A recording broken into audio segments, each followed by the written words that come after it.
Ricky, the Hitman Hatton, achieved multiple world light welterweight and welterweight championships throughout his remarkable career.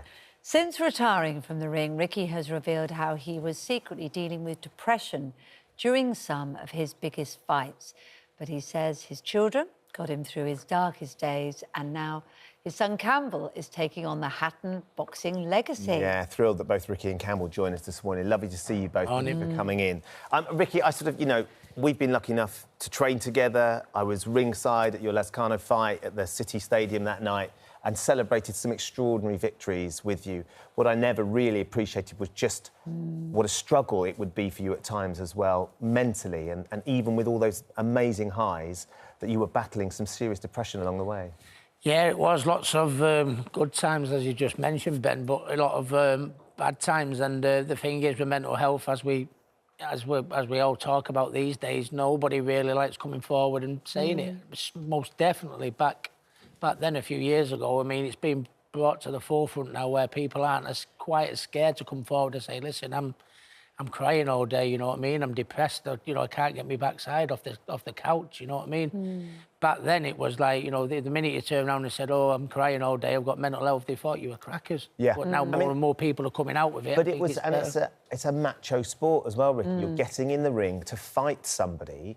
The idea that you could suggest you were mentally weak in any way would maybe give a chink of sort of light to your opponent. You couldn't possibly admit that. Yeah, exactly. So it was very, very tough times. And the thing, me loved ones, you know, even my partner at the time and my mum and dad, you know, I shielded it from them.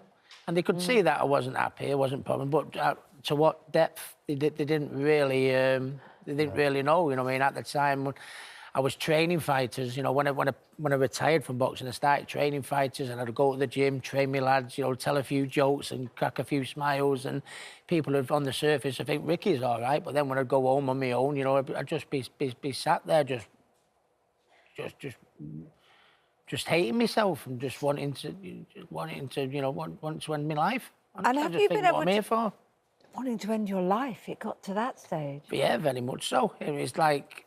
And it's like, not, you know, I used to go and have a drink around at the pub, but I mean, even when I'd just come back from the gym, stone cold sober, and I mean, at the time, I didn't cope well with the Mayweather defeat. It was very, very hard. You know, 40,000 fans went to Vegas to support me. I said I was going to win, and I didn't. And even though that, people will say, "Ricky, it's Floyd Mayweather, what you going on about?" That's what I felt in my heart. And then I made me come back fight at Manchester City, as you mentioned, Ben, so my confidence was back up. And then I fell out with my trainer, Billy Graham, at the time, and confidence was down. Then I got beat by Manny Pacquiao, so I was down again.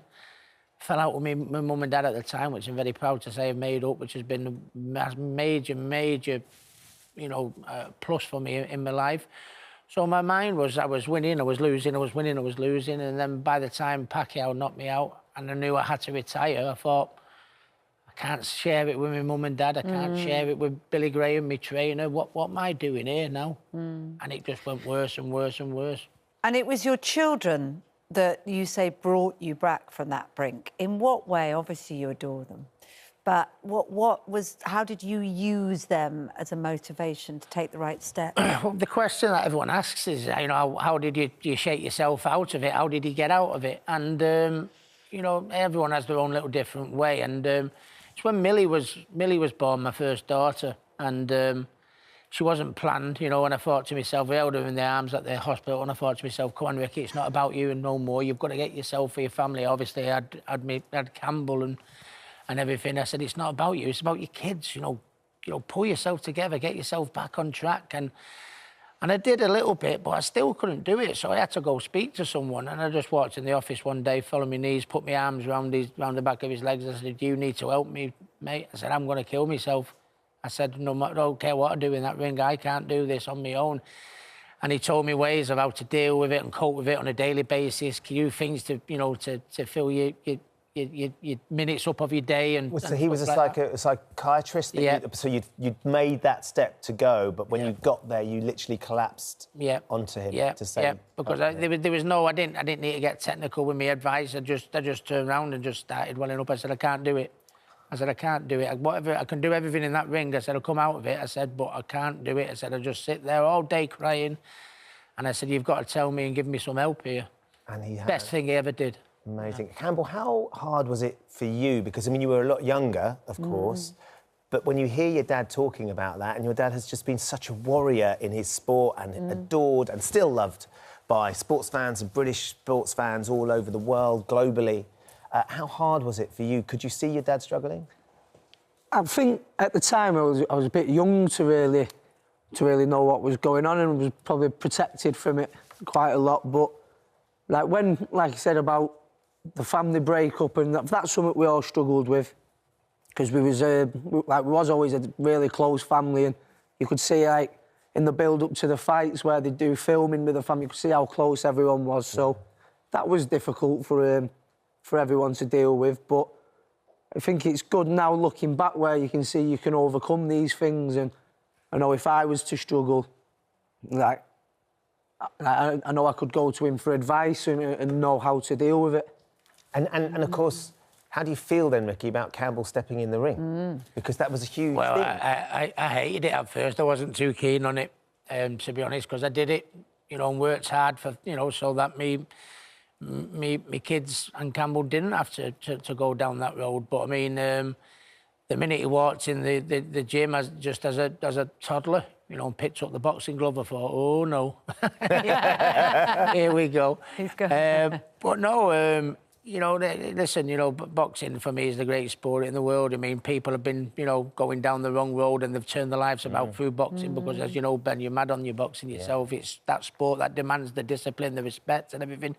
And so many people have turned their lives around in boxing. So when he went into it, I thought, listen, there's worse things he can do. And he's doing well. He's doing me so proud. I mean, he didn't box for England like me or win national amateur titles. He only had a handful of amateur fights. And what with this social media world we live in now, his apprenticeship has been there for everyone to see. So there's a lot of pressure on him, on his shoulders.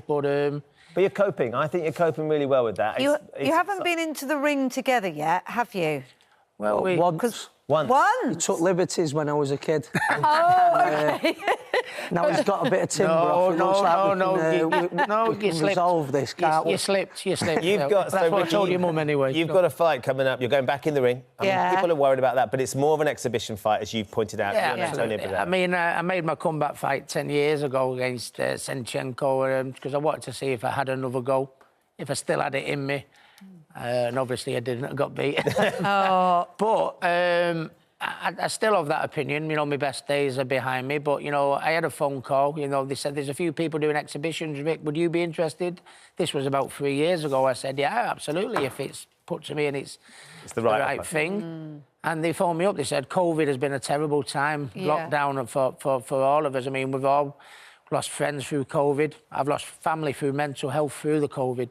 It's been a horrible time, and they said, now we're coming out and we're getting back to some normality. What do you think about doing an exhibition bout with Marco Antonio Barrera at the Manchester Arena and raise some positivity for everyone? And when you see where I was, obviously we've just discussed where I was a few years ago to what you're seeing today. If people come and watch the fight, say, look what you can do if you get yourself back together and start doing the right things. So it's a worthy thing to do. Absolutely. And in fact, we should say, if you have been affected by any of the issues raised so powerfully by Ricky, you can find advice and support at itv.com/helplines. Right then, let's see who is the biggest Campbell hitter. In the red corner, he's the 43-year-old light welterweight coming in 171 centimetres with 45 wins and 32 knockouts. Ricky the Hitman Hatton. And fighting out in the blue corner, the 21-year-old light welterweight coming in at 168 centimetres, 7 wins, 2 knockouts, no defeats. Campbell the Hurricane Hatton. Right. So, Ricky, you're going first. The last time I went on one of these was in Benidorm, and I wasn't in this good a shape. Right, here we go. You have warmed your shoulder up. Please don't put your shoulder up. You've got a fight on July the 2nd. Fight's off because of Ben Shepherd. We don't want to be responsible. Here we go. Ooh, OK, let's see. How do you feel? Do you feel like you got it? Nearly went Going over up. It's then. not too bad. You nearly tripped over. 814 for the Hitman. It's 930. We'll introduce you to Alex. He's on Alex. number. He Right, works Campbell. it. He's a bit handy. So, can the Hurricane beat the Hitman? Let's see. Is that nice and tight? It's the Campbell? seriousness with which is. the father and Okay. son go for it. Oh, that felt like there was some good. away before behind that. Is he going to get there? It's close. You have done him. Right, you have done him. Got him. You're in bed for 8 o'clock tonight. You know, that's it. Hey, I'll decide. By the way, Nigel didn't leave for about 2 hours till he tried to beat Connor. Yeah, you can have more goes in a minute. No, we'll during our leave it there. break. We'll leave it there. Ricky, lovely to see you. Thank you for coming and Thanks, sharing. mate. It's such an important story, and it's so great that you're in good touch. Stay with Shep. safe, everyone. We will look forward to And July good the luck. 2nd.